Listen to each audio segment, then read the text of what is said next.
She travelled over to Western Springs and she actually went to the toilet there, and the powerful urination.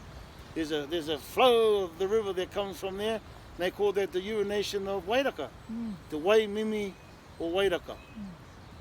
She also brought eels with her, very special eels. They were her guardians that looked after and protected all the waterways around here.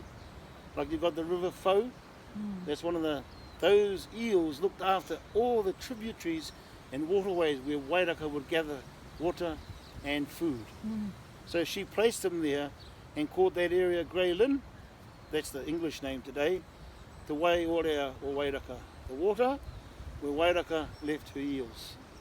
They're still there today in Western Springs. The Māori name for Western Springs is Te Waimimi or Wairaka, the urination of Wairaka. Another significant place is Motet in the zoo. She had a very special talisman, sacred stone called a keho that she buried there. She prayed on it and imbued her life force into it and buried it there, and it's called Te Mauri or Wairaka.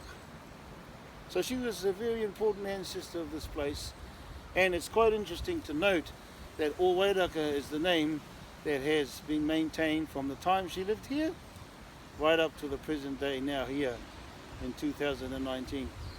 Ōwairaka, and the spirit of Wairaka is still here. It was her and her father that planted the original karaka trees. All the different native trees that they brought from Hawaii or from Mauke were exotic trees that was transported on the canoe to here. So that is not a new thing to our ancestors. It's actually a clever strategy in terms of being able to leave a part of you wherever you go. Wherever you go, you take a piece of me with you. So Wairaka did that, Toroa did that, and Wairaka left a piece of her in every part of this place. Her canoe, Totorea Wairaka was down here. She lived up here and was camped here. And then of course the cultivation area of Wairaka. And there's also her palisaded protection paths. One of the tribes that she establishes here is called Ngati Awa. Ngati Wairaka. Her auntie Muriwai established her tribe there called Ngati Muriwai in Piha. There's another tribe of Ngati Awa that lives down at Glen Innes. That's called Ngati Titahi. Ngati Titahi. So there are different parts of Auckland where Wairaka, through the naming of the mountain, Ōwairaka here, that the trees and the spirit of Wairaka are one spirit.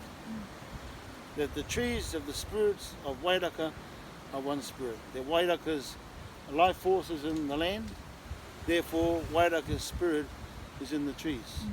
Wairaka's spirit is in the insects. Wairaka's spirit is in the waterways. Wairaka's spirit is everywhere in this whole area. She is the central power source. Wairaka is the central power source of this mountain.